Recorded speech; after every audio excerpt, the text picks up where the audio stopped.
When the World Rally Championship arrives at the most westerly country in Europe, the entire population takes time off to watch. The Rally of Portugal is run mainly on gravel roads by the coast. On every straight and turn, drivers pass a sea of spectators. They pack the roadside in their thousands, often spilling onto the road itself. Portugal may not have turned out many rally champions, but this event is a definite winner.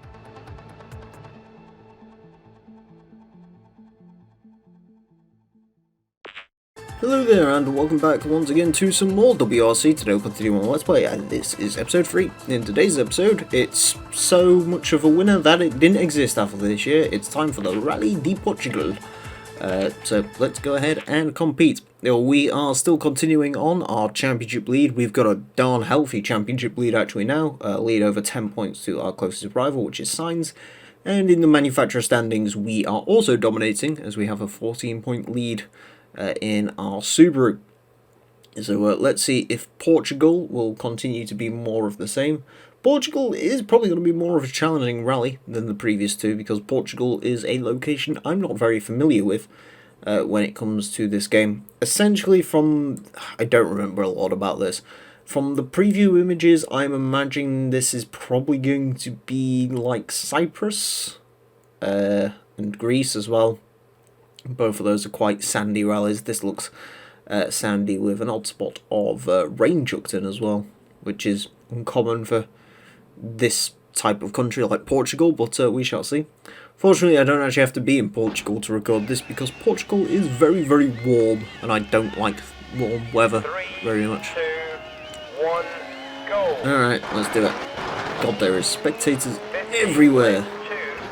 And they look better than the spectators that have been in many racing games, in all honesty. Alright, we've already got a big jump. I always like a big jump to start a rally. Not really, jumps terrify me in rally games. Mainly because you can never be quite sure of how you're going to land, which is never much fun. Okay, apparently we're doing pretty well. Oh my god, that's Loix. A Hyundai driver is in 4th? What is this? Incredible. Yeah, apparently Hyundai is looking to eradicate Skoda and send them back to the history books. They scored 1 point last time, so they must be, maybe they're ready for a championship run, who knows. Anyways, I doubt they are. Oh, he's in 3rd, never mind. Burns is with us as well. And if we can get a 1-2 for Subaru, me and Burns, we are, I'm going to be quite happy. I'm hoping we can. Of course, there's nothing we can really do to will our teammate on other than just hope and pray RNG has us covered. But, yeah, it'd be kind of cool to get a Subaru 1-2 at this stage. Never mind, Sainz. Actually, this is more... Portugal's attached to Spain, so you'd kind of hope that Sainz would be doing pretty well here, but maybe this will be where Sainz starts to downfall and hopefully Burns can pick up some slack, you know. Not enough slack to start challenging us by any stretch of the imagination, but you know, if he could start scoring some more points and holding his own at Subaru, that'd be good. Mackinnon's decided to dash Hyundai's hopes. Although, I can imagine Loix is still going to do pretty good. Well, I don't know how to say his name. I think he's Finnish. Probably. I think he's either Finnish or from Norway. One of the two. Either way, he's by far and away the best Hyundai's got to offer.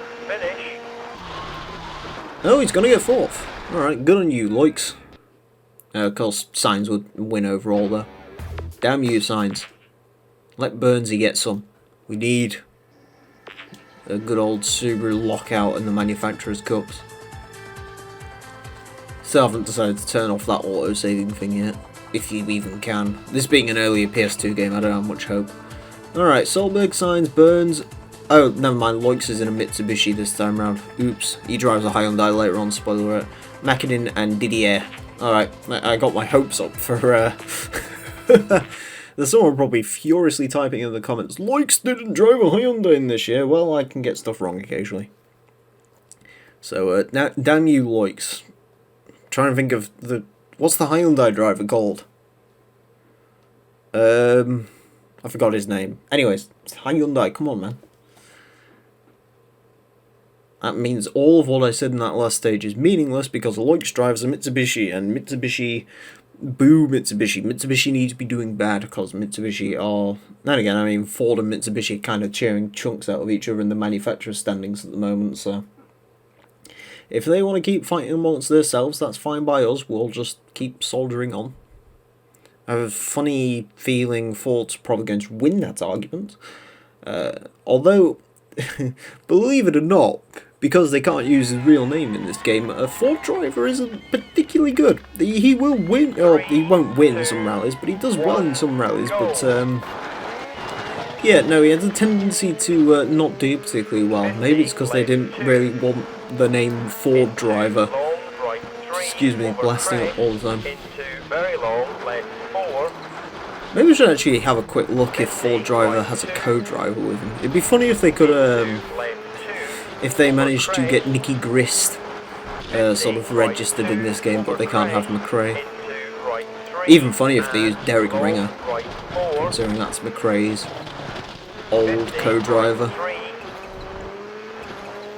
Don't get me wrong, I'm sure Derek's a lovely guy, but you know, McRae and Grist, that's how I see it. Grist has just got one of those voices that you just know. You can hear it because, of course, he was the co-driver in all of the Colin McRae games, save for CMR 4,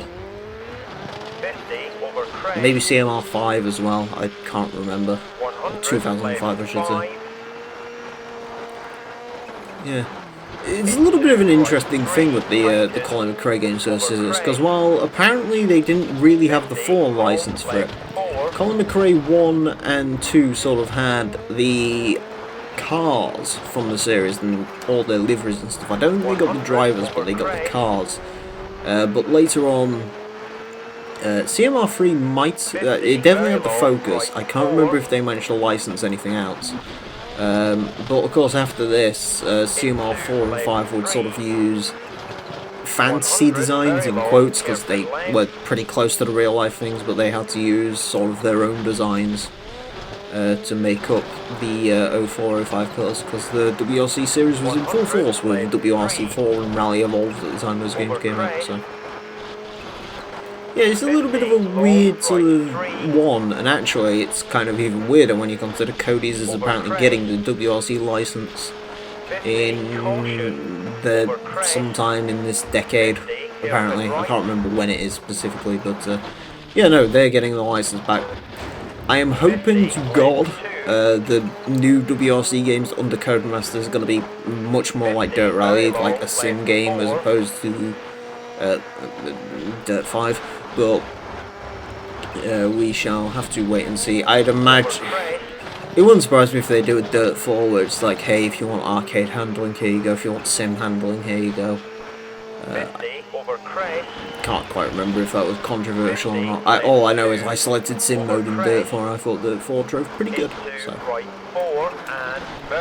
Dirt 4 is a game I really like. It's just a game that's like, it's one of those games where I'm like, wow, this is really good, and then just don't play it. Yeah, that's quite a lot of games. Maybe because I'm always too busy either playing Forza or playing a silly old game for a Let's Play, or scouting out a silly old game for a Let's Play. Whereas of recently playing a lot of sim games, for those of you who don't follow me on Twitter, I got a Logitech wheel now, so I'm playing a fair few sim games. I don't think any of those are going to come to the channel because I'm awful at all of them, but I've been playing a fair amount of games. I'm actually in a GTR 2 league for the moment anyways, until they kick me out for being awful, but I'm in an old Super Touring league, which is pretty cool as well. You might see some stuff like that about the Ooh, Burnsy. He came back, but he tried to take our crown in that last one. I'm not having that, Burns. You get down and you know your place. Rest in peace. There's the old Impreza, which isn't in this game. Probably, I think it was used by privateers in 01, but of course no privateers in this game. Solberg Burns signs Lux, Mackinnon and Roven pair, pretty much as you'd expect from the series at this point, but Burnsy is the one keeping us on our toes, which is fine by me. In case you're wondering, For whatever reason, apparently I care more about this manufacturer's cup than I do about the bleeding driver's standings, so it's a very me thing to focus on that, though. But I've got to do well by the manufacturers if they invite me back to drive the car, and then I won't do it because I'm a sucker for not using the same car over and over again. You know me, when it comes to these Let's Plays, I have to try and shake things up and use as many different cars as possible. Because, I don't know. Personally, I think it makes it more entertaining for you. You could tell me otherwise, but I think it'd be pretty boring to watch a Let's Play where it's like, hey, I'm using the same car over and over and over again. I like to always come back and be like, hey, I'm using a different car this time. Of course, in this game, it's entirely unavoidable, which is... What is that guy doing? Which is absolutely fine, because, it's fun to, play through a car as a season, but...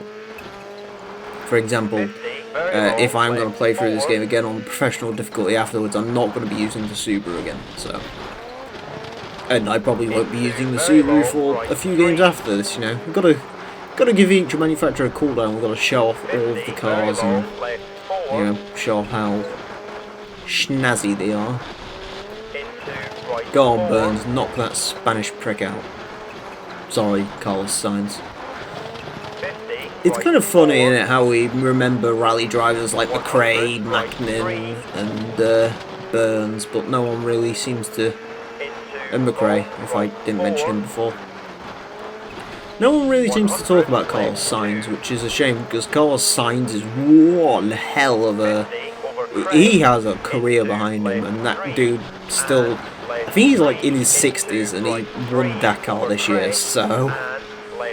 Carlos Sainz is a beast of a man. He even has a car named after him, I was going to see if there was any way to force a reset, but yeah, no. Once again, my greediness for going full send through corners hurts me. It might actually hurt us this time. Yeah, we are down on signs. A bit. Yes, you need to remember to use the brake pedal, good sir. There you go, there's some brake lights for you. I don't think we've seen... In case you're wondering, it doesn't seem like when I'm hitting the accelerator and the brake at the same time, the brake lights come on. So, rest assured, I am actually braking through some of these corners. It's just you might not be able to see the brake lights because I'm not coming off the throttle. I'm doing something I cannot do in real life, which is, forgot what they call it now. I want to say left foot braking, but yeah, left foot braking, which I don't do in real life. Namely because I don't drive a car that would particularly see much point in, going full race car, considering I drive an automatic Honda Accord, and I'm not racing anyone in that thing. Well, I mean, I can absolutely fucking destroy chavs and courses and stuff, which is always good fun. But I mean, like, going around a rally track or a racetrack or something, not quite.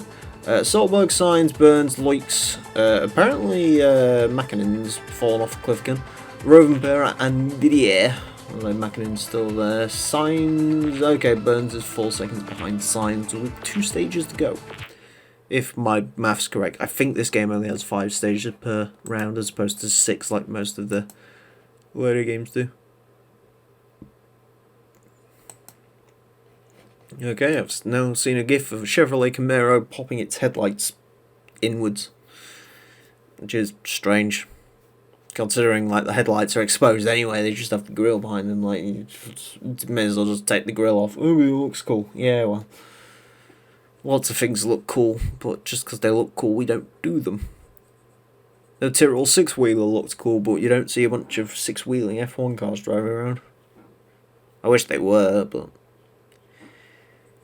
The Tyrrell 6-wheeler is a lot like the rotary engine and so on, where it's actually a good idea, it is a good technology, it's just no one really wants to put all that much research into it because we sort of have the better solution already, so what's the point?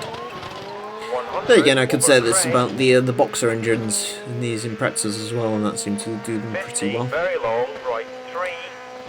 I will say, having owned and driven in Impreza for over a year, you can actually feel the lower centre of gravity that you do get from a boxer engine.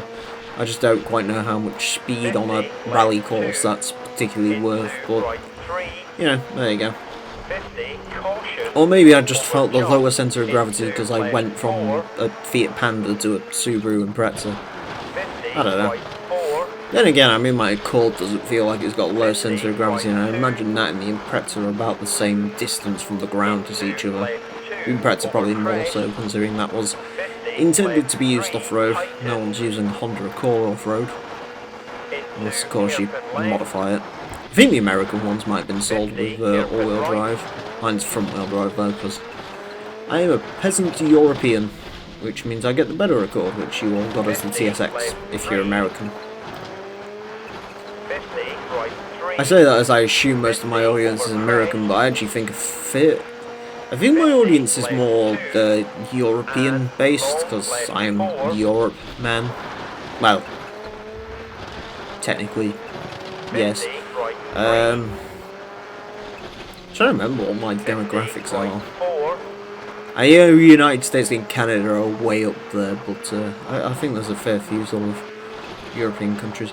I think I checked it recently, and there's like a really surprising country that's way up there. I think it was like Japan or South Korea or something. Don't get me wrong, I could just be a weeb using a VPN or something, but even still. If you're Japanese and watching this, hello. Konnichiwa. I think that's hello. I like your cars a lot. I actually wish I could visit your country at some point, but I probably won't ever be able to, but even still. You know, Japan just seems like such a cool place. I'm not a weeb, just point that out. I don't watch anime or any of that, but Japan as a country to visit looks excellent, and the people seem very, very friendly there, so that's all good. Go on, Burns. Kick that Spanish Spaniards fucking... Unless you're Spanish, of course, in which case you're probably rooting for signs. It's a shame you don't really get like a simulate option for these games, so you could actually see sort of what the other drivers would end up doing if it wasn't for you existing in the championship, because right now Sainz would be killing it. Considering I think he's got second on all 2 rallies we've done so far, and he's probably going to win this one overall as well. Although Burns is going to get third, so it's going to be some valuable points for Subaru. Hey, we had all green in that rally as well. Awesome. We are doing well. I get a feeling this Portugal rally, though, on a professional difficulty, is probably going to be one where I don't win it. I can see myself winning Sweden, maybe Monty. But, Solberg, Sainz, Burns, McKinnon, Loix, and Didier. Alright, final stage. Stage 5, let's do it. But I did actually... Did I play through this game on professional? No, I didn't. I thought I did, but I'm just remembering, no, obviously I didn't. Unless I used the cheat code, which I didn't. Because I don't know any of the cheat codes for this game. I don't think you need to. I can't remember. I will say, in case you're wondering, a lot like the Codemasters games from around this time, the WRC games do have a lot of cheats, and a lot of them are hilarious, so I'll be showcasing those off at the end of this Let's Play. Once we've played through everything, I shall do a video showcasing the cheats, much like I did for TOCA Touring Car Championship.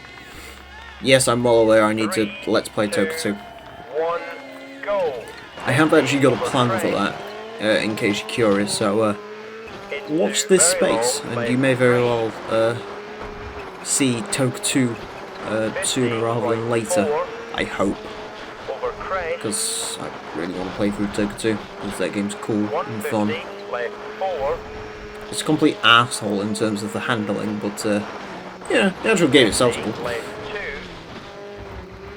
Riding on the grass. On the grass, on the grass. Your ass is grass. Yes. Sainz, Burns, McKinnon. Yeah, the usual sort of running so far as it seemed. At least here in Portugal. Burns was a bit of a lost cause in the last few rallies, but he's starting to make his comeback, thankfully, finally. 50, caution. Can't actually remember how the championship was going up until 50, this lane point. 2. Like I said, all I know is the freeway battle at the end of it all, but in terms of 50, lane 3. how this sort of championship shaped up over these rounds, I'm not 100% sure. I could look at the results that are in front of me, but where's the fun in that? Why not just use guesswork and get shouted at by angry YouTube commenters who are angry because you didn't watch the entirety of the 2001 WRC season before playing WRC 1 for the Sony PlayStation 2. How dare you? Well, Burns was winning and now he's not. I don't think it really matters. Unless, like, Sainz falls off a cliff or something, we should be pretty good. Lux is doing pretty good, though. He's going to pick up some points for the championship. I don't know if that's really going to matter, considering Mackinnon's probably kicking his arse, and I don't think Lux has been anywhere in the last few rounds, but, yeah. Gotta have faith, gotta be positive. I think this might be the final, yeah, it must be the final stage. I can look at the recording time, and if it's, you know, around about 21 minutes, I know, so that's something I forgot to mention about this game. Crash physics can be, interesting sometimes. Interesting is certainly the word for, that in particular. But yeah, if you end up on your roof, the game sort of gets a little bit confused and it looks a little bit strange. And we still win. Well, Burns got Sainz, but I fear that's not going to be quite enough. I hate to think how much we won by if we didn't actually just piss that away slightly. I'm getting very afraid to think what that would look like.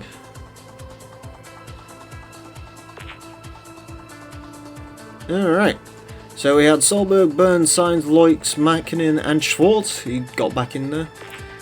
On to the final rally results, and Solberg, Sainz, Burns, Loix, Mackinnon and Didier. Pretty much what we'd expect. I didn't actually see how much we was up by, but enough. So we ran the TAP Rally de Portugal. In the championship then, we are 14 points up on Sainz, which is good. Burns is picking up a pretty vital point, pushes him into 4th. Delacour and Granholm tied with 3 points. And yeah, Subaru's walking away with it. Ford picks up the advantage over Mitsubishi, Peugeot, Skoda and Hyundai still on 1 point. But still, that's the most exciting battle out of all of this, let's be honest, the battle between Skoda and Hyundai. Anyways, I'm assuming if I click continue, yes, we will advance into the next round. So, with that being said, thank you all very much for watching the Rally de Portugal. Join us next time, we're going to be taking a look at whatever the next round of the WRC Championship brings. Until then, farewell. You know what I'm saying. The sorrow that my heart holds in knowing just where my hopes and dreams are going.